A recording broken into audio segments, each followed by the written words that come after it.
মঙ্গলাকালী ভদ্রকালী কপালিনী দুর্গা শিবা সমাধাত্রী শুভা শুভা নমস্তুতে।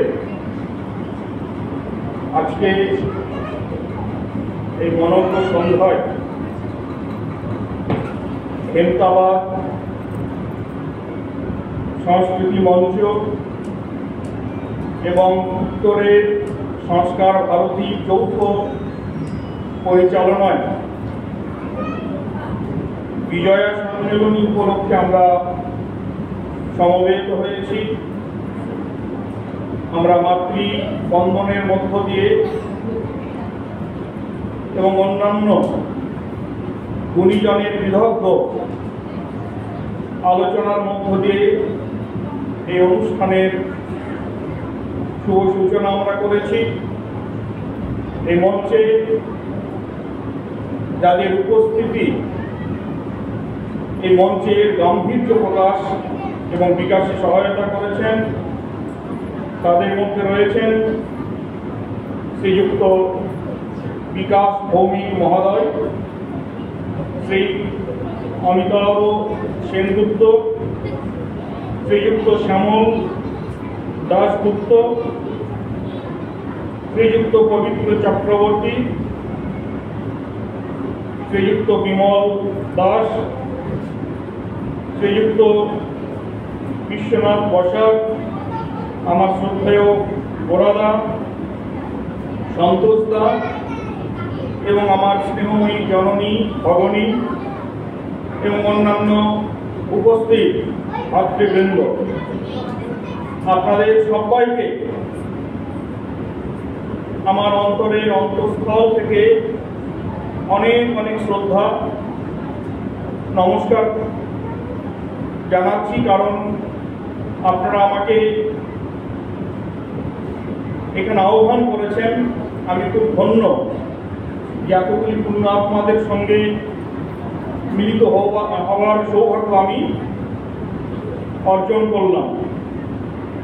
আমাদের শাস্ত্র বলছে যে দুর্লভং ত্রয়মে বৈত দৈবানুগ্রহ হেতুকম মনুষ্যত্ব মুমুক্ষুত্ব মহাপুরুষ সংশ্রয়, যে জীবনের তিনটি জিনিস অতি দুর্লভ। একটি হচ্ছে মনুষ্যত্ব লাভ করা, দ্বিতীয় হচ্ছে মুমুক্ষুত্বকে প্রাপ্ত করা, আর তৃতীয় হচ্ছে মহাপুরুষের আশ্রয় লাভ করা, মহাপুরুষকে দর্শন করা। এটি সবার জীবনে হয় না। যদি পৃথিবীতে কঠিন কোনো তপস্যা থাকে, সেটি হচ্ছে নিজেকে মানুষ রূপে পরিগণিত করা। আমাদের পূজ্য স্বামীজি বলেন যে ছাগলের বাচ্চা ছাগল হয়ে জন্মগ্রহণ করে, মানুষ কিন্তু মানুষের বাচ্চাকে মানুষ হতে হয়, তাকে শিক্ষা দীক্ষা এবং সংস্কারের মধ্য দিয়ে। আজকে সংস্কার ভারতী এবং হেমতাবাদ সংস্কৃতি মঞ্চ ভারতবর্ষের সনাতন পরম্পরাকে যেভাবে এগিয়ে নিয়ে যাওয়ার কঠিন পরিশ্রম করছেন, তার জন্য তাদের কর্মকর্তাদের আমার অনেক অনেক প্রণাম। আমাদের শাস্ত্র সাবধান করে দিয়েছেন যে নদী, নারী এবং সংস্কৃতি এই তিনটি জিনিসকে খুব কঠোরভাবে রক্ষা করতে হয়। একটা নদীর ধারা, গঙ্গা কোথা থেকে উৎপত্তি হয়েছে, সে সুদূর হিমালয়ের গহীন অঞ্চল থেকে, সেখান থেকে তার অমৃত ধারা কত শহর নগর বন্দর পরিক্রমা করে এই গঙ্গা সাগরে এসে সাগরে মিলিত হচ্ছে। এই অনন্ত যাত্রা পথে কত নদীর জল, কত সংস্কৃতির মিশ্রণ ঘটছে।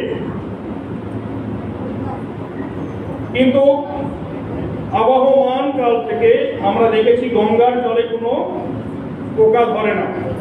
যুগ যুগান্তর যদি সেই পবিত্র গঙ্গার বাড়ি আমরা সঞ্চয় করে রাখি, সংরক্ষিত করে রাখি, তাহলে সেই গঙ্গার জল অটল, স্বচ্ছ, পবিত্র থাকে। তাই সে পূর্ণ তোয়া। কিন্তু কালের কি নির্মম পরিহাস, সে গঙ্গা আজকে দূষিত হয়েছে, কারণ তাকে আমরা সংরক্ষণ করতে পারিনি। আজকের গঙ্গার জলে যে ধরনের রাসায়নিক মিশ্রিত হয়েছে, যে কোনো সভ্যতার ক্ষেত্রে, যে কোনো জীবকুলের ক্ষেত্রে, যে কোনো বংশগতির ক্ষেত্রে, যে কোনো জীব বৈচিত্র্যের ক্ষেত্রে একটি একটা বড় চ্যালেঞ্জ। শুধু গঙ্গা বলে নয়, ভারতবর্ষের সমস্ত প্রমুখ নদীর এই অবস্থা, কারণ তাদেরকে আমরা উপযুক্তভাবে সংরক্ষণ করতে পারি। ঠিক তেমনি সংস্কৃতি কৃষ্টি থেকে, বর্ষণ থেকে সংস্কৃতির উদ্ভব। আমরা মাটিতে চাষ করি, মাটিকে উর্বর করি, সেখান থেকে সোনার ফসল ফলাই। কিন্তু সেই সোনার ফসলের মধ্যে যদি আগাছার উৎপত্তি এবং উদ্ভব ঘটে, যেমন ফসলকে ধ্বংস করে, তেমনি সমস্ত পরিশ্রমকে ব্যর্থ পর্যবসিত করে। তার জন্য সংস্কৃতিকে, বিভিন্ন সংস্কৃতির মিলন ধারাতে, যাতে সেখানে অপসংস্কৃতির প্রাদুর্ভাব না ঘটে, তার জন্য যারা বিদগ্ধ মানুষ, যারা পণ্ডিত মানুষ, তারা সদা সতর্ক। কিন্তু আমরা সে পণ্ডিত এবং বিদগ্ধদের আমরা শ্রদ্ধা করি না। প্রাচীন ঐতিহাসিক যে উইলিয়ামস, তিনি একটি খনন কার্য করতে করতে সর্বপ্রথম একটি শিলালিপিকে প্রাপ্ত করেন, ভারতবর্ষের পুরাতন শিলালিপি। সেই শিলালিপিতে তিনি প্রথম পান মনু সংহিতার কথা। তিনি সেই মনু সংহিতা পাঠ করে অভিভূত হয়ে যান। তিনি বলছেন যে কত শতাব্দী আগে, যখন পৃথিবীর অন্য দেশের মানুষ সূর্যের আলো পর্যন্ত দেখেনি, ঠিক এইরকম একটি শরণার্থী কালে ভারতবর্ষের আর্য মনু একটি সংহিতা রচনা করছে। সেখানে কি ডিসিপ্লিনের কথা বলছে? কালের পরিহাসে সেখানে কিছু ত্রুটি থাকতে পারে, কিন্তু মনুর যে সংহিতা, কি অপূর্ব, কি অপূর্ব গঠনতন্ত্র, তার প্রয়োগ বিধি। আমরা অভিভূত যে এরকম মনু সংহিতা যদি আমরা এই পাশ্চাত্য দেশে যদি পেতাম, আমাদের দেশের মেয়েরা, ছেলেরা এরকম পাশবিক বৃত্তি বশবর্তী হয়ে তারা জীবন ধারণ করতো না। তারা গর্ব করে বলছে, তারা রিসার্চ করছে। আজকে আমাদের সেই ভারতবর্ষের সম্পদ বিদেশে চলে যাচ্ছে, আর আমরা বিদেশ থেকে অপসংস্কৃতিকে নিজেরা পুষ্ট করছি। আমরা কিছুদিন আগে দক্ষিণ ভারতে গেছিলাম, সেখানে এক বিশিষ্ট জন বলছেন যে আপনাদের বাংলার ঘরে ঘরে সিঙ্গার আর ডান্সারের পরিপূর্ণ, কিন্তু আপনাদের বাংলাতে একটিও ফাইটার নেই। আজকে দক্ষিণ ভারতে যান, আজকে বিহারে যান, আজকে সেখানে ঘরে ঘরে ফাইটার জন্মগ্রহণ করছে। আর আমাদের ছেলে মেয়েদেরকে তারা নাচ শিখুক, গান শিখুক, কবিতা আবৃত্তি করুক, কিন্তু তার ফাঁকে ফাঁকে আমাদের মেয়েদেরকে, আমাদের ঘরের সন্তানদেরকে ফাইটার রূপে তৈরি করতে হবে, যাতে সে তার নিজের লড়াইটা করতে পারে। ওই তিলোত্তমার মতো বেঘরে তার প্রাণটা যেন না যায়, পরিমার্জিত, পরিভূষিত হয়ে সে বিচরণ করবে, মাথা উঁচু করে, মাথা নিচু করে নয়। আজকে বিদেশ থেকে একটি শব্দ আমরা ধার করে নিয়েছি, বিশেষ করে যারা ফেমিনিস্ট রয়েছেন আমাকে মার্জনা করবেন, আমার মতের সঙ্গে অনেকে নাও মিলতে পারে, কিন্তু এটা চির সত্য। সত্যকে আমরা চোখ বন্ধ করে অস্বীকার করতে পারি না।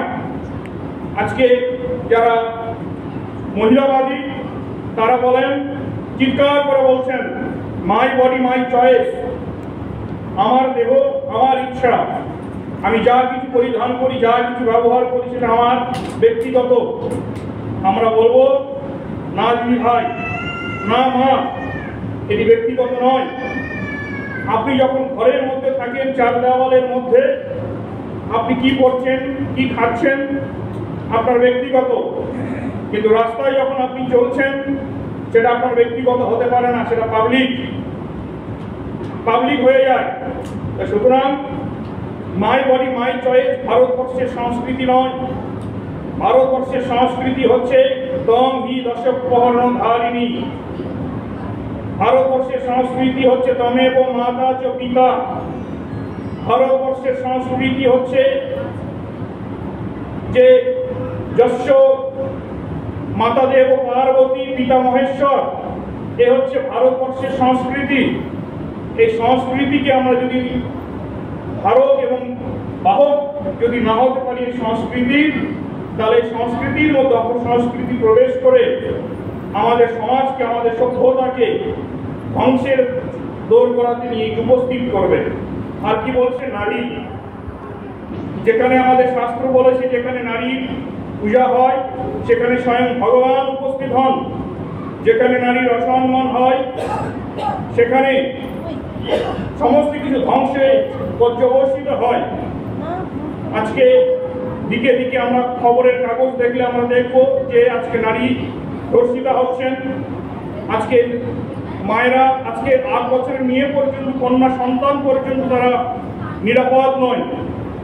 কি যুগ এসে গেল! আজকে প্রত্যেকের ঘরে তিলোত্তমা রয়েছে। তারা বড় হবে, বেড়ে উঠবে, তারা এই হেমদাবাদের পরিগণ্ডি ভেদ করে তারা কর্মসূত্রে দেশ দেশান্তরে চলে যাবে। মা বাবা বৃদ্ধ অসুস্থ হয়ে পড়বে। কে তাকে রক্ষা করবে যদি সে নিজেকে রক্ষা করতে না পারে?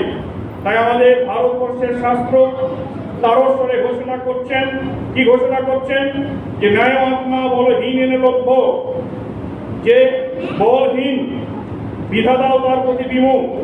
তাই আমাদের ঘরের সন্তানদেরকে, সে ছেলে হোক অথবা মেয়ে হোক, তাকে আত্মবলে বলিয়ান করতে হবে। সে যেমন নাচ শিখবে, গান শিখবে, সেমনি সে জুডো শিখবে, ক্যারাটে শিখবে, মার্শাল আর্ট শিখবে। তবে সে প্রতিপক্ষের সঙ্গে লড়াই করার আত্মবিশ্বাস এবং আত্মসম্বিত ফিরে পাবে। ভয়কে আমাদেরকে দূর করতে হবে। মহাশত্রু কি? স্বামী প্রণবানন্দজি বললেন, আলস্য নিদ্রা তন্দ্রা জড়তা, এগুলো হচ্ছে মহাশত্রু। এই জাগ্র জড়তার দেওয়ালকে ভেঙে মাভৈ মাভৈ রবে আমাদেরকে এগিয়ে যেতে হবে। আজকে এই যে বিজয়া সম্মেলনী, ভারতবর্ষের চিরকাল দেখবেন যে দেবতার থেকে দেবীর সংখ্যা বেশি। ভারতবর্ষ চিরকাল মায়েদেরকে আর্যপুত্রী বলে সম্বোধন করেছেন, মায়েদেরকে দেবীর আসনে বসিয়েছেন। অনেকেই বলবেন, তাহলে মেয়েদের প্রতি এত অত্যাচার কেন? এই ভারতবর্ষের আর্য সনাতন ধর্মের উপর 1000 বছরের অনাচার অবিচার চলেছে। 1000 নদীর খাত পরিবর্তিত হয়েছে। এই পরিবর্তিত যুগে এই সনাতন ধর্মকে টিকিয়ে রাখবার জন্য কখনো কখনো কোথাও কোথাও অনেক কিছু অপভ্রংশ এবং অনেক কিছু অপসংস্কৃতির প্রবেশ ঘটেছে। কিন্তু মূল সনাতন আর্য ধারার প্রতি যদি আমরা লক্ষ্য করি, আজকে দেখবেন যে আমাদের মেয়েদের বাল্যকালে বিবাহ দেওয়ার কোনো রকম নিয়ম ছিল না।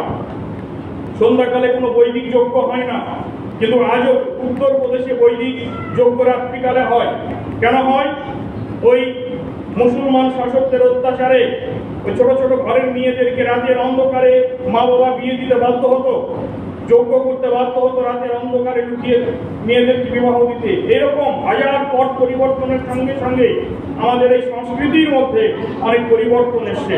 কিন্তু আমরা যদি মূল ধারার প্রতি লক্ষ্যপাত করি, দৃষ্টি রাখি, আলোকপাত করি, তাহলে দেখবো যে আর্য সভ্যতা আমাদের মায়েদেরকে দেবীর আসনে অধিষ্ঠিত করেছেন। সে শরণার্থীর কাল থেকে সরস্বতীকে পুজো করছে, লক্ষ্মীকে পুজো করছে, আমাদের মা কালীকে পুজো করছে, দুর্গাকে দুর্গতি নাশিনী রূপে পুজো করছে। যেখানে সমগ্র দেবকুল পরাজিত, পরাভূত, আসুরিক শক্তির কাছে পর্যদুস্ত, সেই সময় বিপন্ন দেবতারা সম্মিলিত হয়ে এমন একটি তেজ, এমন একটি শক্তিকে সৃষ্টি করলো, যে সৃষ্টি সমগ্র আসুরিক শক্তিকে পদদলিত করলো। আজকে আমরা সেই দেব দেবীর পুজো করি, করে আমরা কি হচ্ছি, বিশেষ করে বাঙালি হিন্দুরা আমরা দুর্বল এবং দুর্ভোগে পরিণত হচ্ছি। যে বাংলা এবং বাঙালির হিন্দুরা স্বাধীনতার কালে হাজার হাজার যুবক সম্প্রদায় ওই বিধিলতা থেকে শুরু করে সবাই যখন নিজের বুকের তাজা রক্ত ঝলকে ঝলকে ঢেলে দিয়ে ফাঁসির রাষ্ট্রকে চুম্বন করে ওই দেশমাতৃকার শৃঙ্খল মোচনের জন্য আমৃত্যু সংগ্রাম, কঠিন কষ্ট বরণ করছে। আর সেই বাঙালি হিন্দু এই 50-75 বছরের মধ্যে একটা নপুংসক জাতিতে পরিণত হয়েছে। তার ঘরে যদি মা বোনকেও কেউ দিনের বেলা টেনে নিয়ে চলে যায়, তার মুখ থেকে কোনো শব্দ বেরোবে না। তার মন্দিরকে যদি কেউ অপবিত্র করে, তার সংস্কৃতিকে কেউ যদি ধ্বংস করার অপপ্রয়াস গ্রহণ করে, এই দুর্বল হিন্দু তার প্রতিবাদ এবং প্রতিরোধ করার ক্ষমতা পর্যন্ত নেই। তাই আচার্য স্বামী প্রণবানন্দজি বললেন যে দেখো, শিবের হাতে ত্রিশূল, সদাশিব অল্পতে পুষ্ট হন, গভীর ধ্যানে তিনি মগ্ন থাকেন, কিন্তু যখন আসুরিক শক্তির প্রাদুর্ভাব ঘটছে তখন তিনি ওই তাণ্ডব নৃত্য করে অসুরকে বধ করে সমাজের বুকে সংস্কৃতি এবং শুভবুদ্ধির চেতনার জাগরণ ঘটাচ্ছেন। আবার বলছেন দেখো, শ্রীকৃষ্ণের হাতে সুদর্শন, তিনি শুধু বাঁশি বাজালেন না, আজকে আমরা সে ভগবান শ্রীকৃষ্ণকে নিয়ে আমাদের বাঙালি হিন্দুরা ক্রিটিসিজম করছি, গান গাইছি, জীবনা জীবনা রাধা যমুনার ঘাটে, ওখানে কি কালো হারামজাদা না কালু হারামজাদা বসে আছে, এই গান গিয়ে আমরা নৃত্য করছি। আমাদের লজ্জা হওয়া উচিত। আমাদের ভগবান শ্রীকৃষ্ণের দিব্য জীবনকে যদি আমরা অনুকরণ করি, যেখানে ভগবান শ্রীকৃষ্ণ গীতাতে বলছেন জন্ম কর্ম চ দিব্য মেম এবং যো ব্যক্তি তত্ত্বত তত্ত্বং দেহং পুনর্জনম নৈতি মামে কুশহর্জুন, যেখানে গীতার প্রথম শ্লোকে ভগবান অর্জুনকে বলছেন যে ক্লৈমং মাসমগম পার্থ নৈতন্ত যুগপদ্ধতে ক্ষুদ্রং হৃদয়ং দুর্বলং তত্ত্বস্থিত পরম তপ, যেখানে ভগবান বলছেন যে যদি তুমি মৃত্যুবরণ করো তুমি স্বর্গে যাবে, যদি তুমি জয় করো তাহলে তুমি শশাগরা ভোগ করবে। এইভাবে প্রেরণা দিচ্ছেন। শক্তি, আত্মশক্তিতে মানুষকে দুর্বল থেকে সবলে পরিণত করবার চেষ্টা করছে। আর সেই কৃষ্ণের পুজো করে আমরা দুর্বল ভীরু কাপুরুষে পরিণত হলাম। বলছেন যে মা কালীর হাতে রক্তাক্ত খড়গ, দুর্গার হাতে দশক প্রহরণ, তা দেখে তুমি কি শিক্ষা লাভ করবে? এই মহাশক্তির সাধনা করে মানুষ কখনো দুর্বল হতে পারে কি? একবার ধীর স্থির হয়ে চিন্তা করো। তাই আজকে বন্ধুগণ, মায়েরা, বাবারা যারা উপস্থিত রয়েছেন, আজকে আমাদের ধীর স্থির হয়ে চিন্তা করবার সময় এসেছে। আজকে যদি আমরা মা দুর্গার প্রতিমূর্তির দিকে তাকিয়ে দেখি, দেখবো যে মা হচ্ছেন রাষ্ট্রের প্রতিমূর্তি। মা চণ্ডীতে বলছেন অহং রাষ্ট্রী, আমি রাষ্ট্র, আমার মধ্যে সমস্ত রাষ্ট্র শক্তির অপূর্ব সমন্বয় ঘটেছে। কিভাবে ঘটেছে? যে দেখো, মা হচ্ছেন দশভুজা, আমাদের দুটো হাত, তার সঙ্গে আর একটা নতুন হাত যুক্ত হয়েছে, ডান হাত বাম হাত, আর একটা বড় হাত হচ্ছে অজু হাত। আমরা অজু হাত দিয়ে আমাদের কর্তব্য কর্ম থেকে আমরা পিছিয়ে যাচ্ছি। আমরা কাতার বেলা বৃহস্পতি, কাজের বেলা নয়। আজকে মা 10 হাত দিয়ে প্রত্যেকটা সমাজে রন্ধে রন্ধে যদি দুর্নীতি, যদি সমাজকে সুশলীল করতে হয়, তাহলে আমাদেরকে 10 হাত দিয়ে মায়েরা, যারা গৃহিণী রয়েছেন, মায়েরা রয়েছেন, তারা 10 হাত দিয়ে সংসার সামলাচ্ছেন, প্রতিপুত্রকে সামলাচ্ছেন, শ্বশুর শাশুড়িকে সামলাচ্ছেন, হাজারটা গৃহকর্মে তারা নিযুক্ত রয়েছেন। মা আজকে দশভুজা হয়েছেন সমাজকে সংস্কার করবার জন্য। 10 হাত দিয়ে 10 জনের শক্তি নিয়ে আমাদেরকে এগিয়ে আসতে হবে। তবেই আজকে মায়ের দিকে যদি আমরা তাকিয়ে দেখি, মায়ের একদিকে রয়েছে গণেশ, যিনি হচ্ছেন গণপতি, গণদেবতা, সমস্ত জনগণের প্রতিনিধি। এই জনগণের যদি কর্মশক্তি না থাকে, সমস্ত রাষ্ট্র শক্তি বিফল হয়ে যাবে। আবার আমরা যদি দেখি কার্তিকের দিকে তিনি আমাদের হচ্ছেন রাষ্ট্রশক্তি প্রতিমূর্তি, যেখানে আজকে আমাদের সীমান্ত অঞ্চলে আমরা যদি গিয়ে দেখি সেখানে হাজার হাজার আমাদের ঘরের সন্তানরা আমাদেরকে পাহারা দিচ্ছেন। আজকে যদি আমরা দেখি লক্ষ্মী, একটা রাষ্ট্র চালাতে গেলে ধন শক্তির প্রয়োজন। মা লক্ষ্মী তার প্রতীক, মা সরস্বতী বিদ্যার প্রতীক। একটা রাষ্ট্র চালাতে গেলে ধন সম্পদ যেমন প্রয়োজন, তেমনি বিদ্যারও প্রয়োজন, বুদ্ধিরও প্রয়োজন। আজকে অজিত ডোভাল বা এরকম যারা কূটনীতিক রয়েছে আজকে সমগ্র বিশ্বকে ভারতবর্ষের কোথায় মর্যাদাকে কোথায় নিয়ে গেছে, ভাববার সময় এসছে। আজকে দেখো মায়ের দিকে দেখো, মা সবাইকে বশীভূত করেছে। যারা অসুর, যারা পশু, অসুরকে বধ করেছে ত্রিশূলের আঘাত দিয়ে। আবার পশুরা সিংহ, আমাদের প্রত্যেকের মধ্যে পাশবিক শক্তি আছে, পাশবিক চিত্তবৃত্তি রয়েছে, সেগুলিকে মা পদদলিত করে রেখেছেন। একটা সাপ রয়েছে, সাপের লেজটাকে ধরে রেখেছে যাতে যত্রতত্র যেখানে সেখানে সে মানুষের ক্ষতি করতে না পারে। আবার খাদ্যের কি অপূর্ব সমন্বয়, পেঁচা রয়েছে, ইঁদুর রয়েছে, এক জায়গায় রয়েছে, একই মণ্ডপে রয়েছে। যেমনি কেন রয়েছে? শাসন রয়েছে, যেখানে শাসন, যেখানে আশীর্বাদ তার ধারা সমন্বয় ভাবে চলে, সমন্বিত ভাবে চলে, সেখানে রাষ্ট্র সুশোভিত হয়। তো আজকে এই মায়ের যদি আমরা পুজো করি, আজকে যারা অনেক মানুষ রয়েছেন তারা বলেন এই মন্দির করে কি হবে, মন্দির করলে তার থেকে একটা হাসপাতাল করলে অনেক মানুষের সেবা হবে, অনেক মানুষ উপকৃত হবে। মন্দিরের টাকা দিয়ে যদি আমরা ইউনিভার্সিটি করি, একটা যদি কলেজ করি, সেখানে হাজার হাজার মানুষ সুশিক্ষিত হবে। ভারতবর্ষের মতো মানুষ শিক্ষার জন্য বাইরে যাচ্ছে। আমার এই সেই ভারতবর্ষ, যে ভারতবর্ষের সন্তান হিসাবে নিজেকে গর্ববোধ করি। স্বামী বিবেকানন্দজি বলছেন যে আমি গর্বিত, আমি ভারতবর্ষের সেই আর্য শাশ্বত সনাতন ধারার একজন সাধু। আমি এসছি আপনাদের এই সেই শাশ্বত ধর্মকথার অমৃতবাণী শ্রবণ করাতে। আমি সেই দেশে জন্মগ্রহণ করেছি। আজকে আমাদের যখন রবীন্দ্রনাথ বলছেন যে প্রথম প্রভাত তব বনভবনে, যে যখন সমগ্র বিশ্ব চরাচর অন্ধকারে ডুবেছিল তখন ভারতবর্ষে আর্য মনীষার গঞ্জে উচ্চারিত হয়েছিল সর্বে সন্তু নিরাময়া সিংহন্ত বিশ্বের অমৃতস্য পুত্রা। আজকে আমরা তক্ষশিলা বিশ্ববিদ্যালয়, নালন্দা বিশ্ববিদ্যালয়, অজস্র বিশ্ববিদ্যালয় তৈরি করেছিল। ভারতবর্ষের চিরকাল জ্ঞানের সাধনায় রত ছিল, তার নাম হয়েছে ভারত।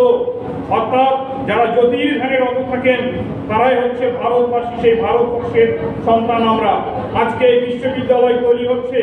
আজকে আমরা বিশ্ববিদ্যালয় থেকে পাশ করে ওই যে ডাক্তারবাবু বেরিয়েছেন জেলে, সিবিআই এর জেলে, আজ কি নাম জানো আমার? সন্দীপ ঘোষ। তাকে লেখাপড়া শিখিয়েছে। তার স্কুলের মাস্টারমশাইরা সাংবাদিক সম্মেলন করে বলছে আমরা লজ্জায় মাথা হেট হয়ে গেল, ভালো ছাত্র ছিল। আজকে সে বিশ্ববিদ্যালয় থেকে যদি অমানুষ বেরিয়ে আসে, যার মধ্যে ধর্মবোধ নেই, যার মধ্যে মানবিকতা নেই, এরকম মানুষ নিয়ে দেশের কোনো কল্যাণ হতে পারে না। তাই আমাদের আর্য ঋষি বলছেন যে ধর্মের হীন না পশুবি সমানা, ধর্মহীন মানুষ পশুর সমান। অনেকে বলেন ধর্মহীন, ধর্মের নেশা যাকে ধরে সে মরে যায়। ভারতবর্ষের আর্য সংস্কৃতির দিকে যদি তাকিয়ে দেখেন, ওই যে রত্নাকর বসে বনের ভিতর দস্যুবৃত্তি করছে, এক নারদের সংস্পর্শে এসে সেই রত্নাকর ঋষি বাল্মীকিতে পরিণত হলেন। ওই জগায় মাদায় নবদ্বীপের বুকে কত অনাচার করছে, কত শুভবুদ্ধি সম্পন্ন মানুষকে অত্যাচার করছে। ওই মহাপ্রভুর সংস্পর্শে এসে তার পরম ভক্তে পরিণত হলো। ওই অঙ্গুরিমাল যে মানুষের আঙ্গুল কেটে তার গলাতে ঝোলাতো, সে সাধুর সংস্পর্শে এসে মহামানবে পরিণত হলো। যে ওই চবনপুত্র নাম ঋষির পুত্র রত্নাকর যে মানুষকে হত্যা করতো, সে একদিন একটা পাখির মৃত্যু যন্ত্রণা দেখে সে তার শ্লোক উৎপাদন করলো। এই হচ্ছে ভারতবর্ষের হিন্দু সংস্কৃতির উদ্দেশ্য, যে অমানুষ থেকে মানুষ করা, মানুষ থেকে দেবত্ব উন্নীত করা। এটি হচ্ছে ভারতবর্ষের হিন্দু সভ্যতার এবং সংস্কৃতির উদ্দেশ্য। আফিং নয়, আফিংয়ের নেশা নয়। সভ্যতা এবং সংস্কৃতিকে কি করে এগিয়ে নিয়ে যায় তার শিক্ষা। এই শিক্ষা হচ্ছে আধ্যাত্মিক বোধ। তাই বিবেকানন্দ স্বামী গর্বের সঙ্গে বলছেন spirituality is the backbone of our Indian nation, অর্থাৎ আমাদের ভারতবর্ষের সংস্কৃতির মেরুদণ্ড হচ্ছে এই আধ্যাত্মিকতা। এই আধ্যাত্মিকতা যেদিন চলে যাবে সেদিন ভারতবর্ষ সহ সমগ্র পৃথিবী ওই গভীর সমুদ্রের অতল তলে নিমজ্জিত হবে। তাই তো আমরা দেখছি আজকে যদি আপনারা ইস্কনে যান যে কত কত সাহেবরা হাজার হাজার সুপৈশ্বর্য ভোগ ছেড়ে ওই টিকি রেখে মাথায় তিলক কেটে করতাল বাজাচ্ছে আর হরে কৃষ্ণ নাম গাইছে। আমাদের এক স্বামীজি বলছেন যে হোয়াট ইউ আর ডুইং, তারা বলছেন we are saying Hare Krishna name, যে আমরা হরে কৃষ্ণ নাম উচ্চারণ করছি। আজকে তারা এই ভারতবর্ষের সভ্যতা এবং সংস্কৃতির দিকে ধাবিত হয়েছে। শ্যামবাবু বললেন যে ধর্ম, what is the religion, religion আর ধর্ম এক জিনিস নয়।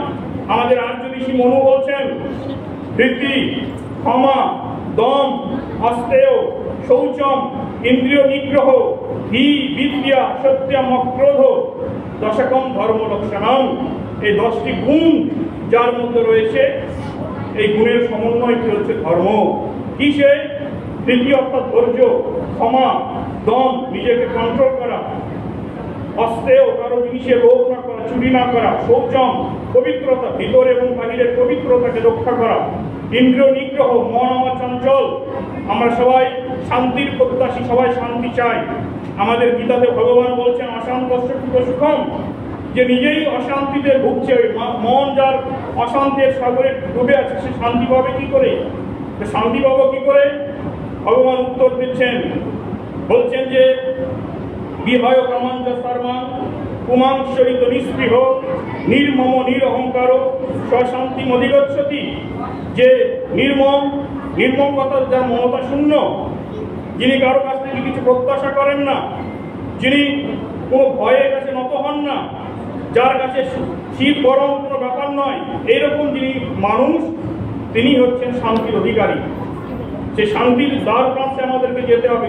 ইন্দ্রিয় নিগ্রহ, এরকম 10টি গুণের সমন্বয়কে বলা হয়েছে ধর্ম। আজকে আমরা সবাই এখানে সেজে গুজে এসেছি, কি সুন্দর দেখতে লাগছে, মাথায় পাগড়ি বেঁধেছি। তো এরকম একটি সাধু বাবা উপস্থিত হয়েছিল পুকুর ঘাটে। সেই পুকুর ঘাটটি ছিল রাজার, সেখানে রানীরা স্নান করতেন। এবার সেই সাধু বাবা সেই পুকুর ঘাটে একটি গাছের নিচে ন্যাংটা হয়ে বসেছিল। রাজার কাছে খবর গেল যে আপনার রাজ্যে একটি ভণ্ড সাধু এসছে, উলঙ্গ হয়ে বসে রয়েছে, রাজবাড়ির মেয়েরা পুকুর ঘাটে স্নান করতে পারছে না। এই খবর শুনে রাজা অত্যন্ত ক্রোধান্বিত হয়ে হাতিশালের হাতি, ঘোড়াশালের ঘোড়া নিয়ে, সৈন্য সামন্ত সেবায় নিয়ে ওই সাধুকে ধরতে সেদিন উপস্থিত হয়েছিল। এবং এত মানুষের আনাগোনা দেখে ওই সাধুর কাছে একটি কাপড় ছিল, সেই কাপড় দিয়ে তার লজ্জাটা নিবারণ করেছে। এই দেখে সেনাপতি রাজাকে বলছেন যে দেখেছেন মহারাজ, সাধু কিরকম ভণ্ড, এতক্ষণ দিব্যি উলঙ্গ হয়ে বসেছিল, আপনাকে দেখা মাত্র সে পরনের কাপড় পরছে, ওকে এক্ষুনি কারাগারে নিক্ষেপ করুন। রাজাও দেখেছে, রাজা অত্যন্ত ক্রোধান্বিত হয়েছেন, পরিমরি করে সে সাধুকে ধরতে গেছে। এবার ধরতে গেছে, সেই সময় সাধু হঠাৎ কথা বললেন, বলছেন রাজন, আমি তো আপনার রাজ্যে উপস্থিত হয়েছি, আপনার এত সেবায় সন্ত নিয়ে আপনি উপস্থিত হয়েছেন, যে কোনো সময় আপনি আমাকে অ্যারেস্ট করতে পারেন, বন্দি করতে পারেন, আমার প্রাণদণ্ড দিতে পারেন। তো তার আগে আমার একটু কথা শুনুন। তো রাজা বললেন ঠিক আছে, অপরাধীর কথা একবার শোনা যাক, আত্মপক্ষ সমর্থনের সুযোগ দেওয়া হোক। তো বলো সাধু, তোমার কি কথা? তো সাধু বললেন যে রাজা, একটু পেছনে আসুন, আমার কাঁধে একটু হাত থেকে সামনে তাকান। রাজা অত্যন্ত ক্ষুব্ধ হয়ে বসে সাধুর কাঁধে হাত দিয়ে সামনে তাকিয়েছে। তো দেখছে তার যে সেপাই, মন্ত্রী, সেনাপতি সব দাঁড়িয়েছিল, যারা দেহটা মানুষের মতো, কিন্তু এক একজনের মাথা অন্যরকম দেখাচ্ছে। কারো আয়নার মতো, কারো শিয়ালের মতো, কারো কুকুরের মতো, কারো নেকড়ের মতো, কারো বাঘের মতো, কারো চিতার মতো, কারো ভাল্লুকের মতো। সেই দেখে রাজা থরথর করে কাঁপছে, বলছে ও সাধু, তুমি কি আমাকে ভোজবাজি দেখাচ্ছ? আমার দেশের মানুষগুলো গেল কোথায়? বলছে এইগুলোই তোমার দেশের মানুষ, তুমি এদেরকে শিক্ষা দাওনি, সংস্কার দাওনি, এদেরকে ভালো মানুষ হবার প্রেরণা প্রদান করনি। তাই আজকে এরা অশিক্ষিত হয়ে, সংস্কারহীন হয়ে, ধর্মেহীনা পশুবি সমানা হয়ে এক পশুতুল্য হয়েছে। দেখতে এরা মানুষের মতো, কিন্তু আচার এবং ব্যবহার, চিন্তা এবং ভাবনায়, কর্ম এবং প্রচেষ্টায় এরা এক একটা পশু সমতুল্য।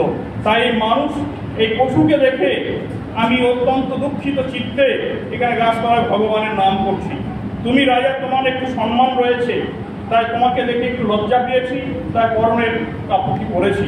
তাই এই শিক্ষা এবং সংস্কার যদি আমরা আমাদের ঘরের সন্তানদেরকে দিতে না পারি, তাহলে আমাদের এই সন্তানগুলো একটি অমানুষে পরিণত হবে। আজকে মন্দির করে কি হবে?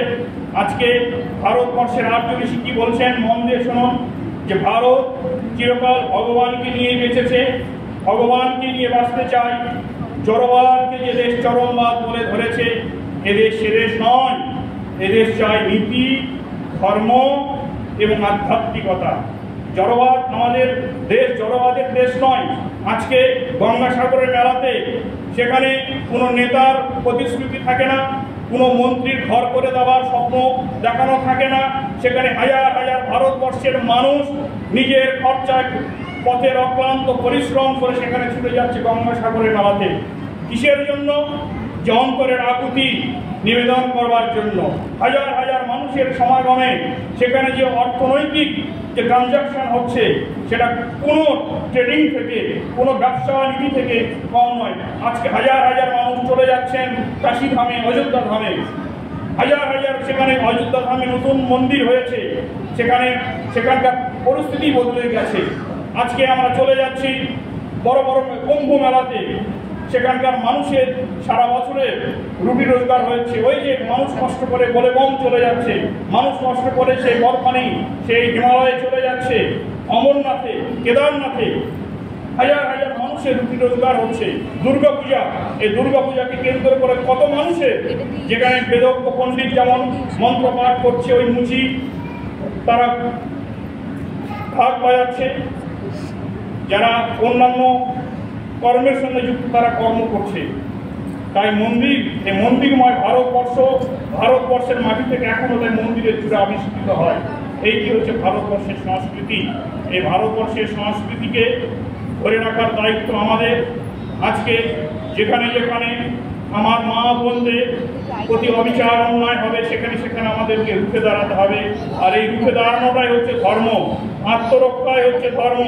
যদি মা বোনদের উপর, আমার সংস্কৃতির উপর, আমার ধর্মের উপর, আমার মন্দিরের উপর যদি কোনো আক্রমণ হয়, আমার মা বোনদের যদি কেউ লাঞ্ছিত করেন, তাহলে আমরা সমস্ত ভেদাভেদ ভুলে ওই তারস্বরের জয় মা কালী বলে, জয় মা ভৈরবী বলে সে আপসহীন সংগ্রামে আমরা অবতীর্ণ হব। তাহলে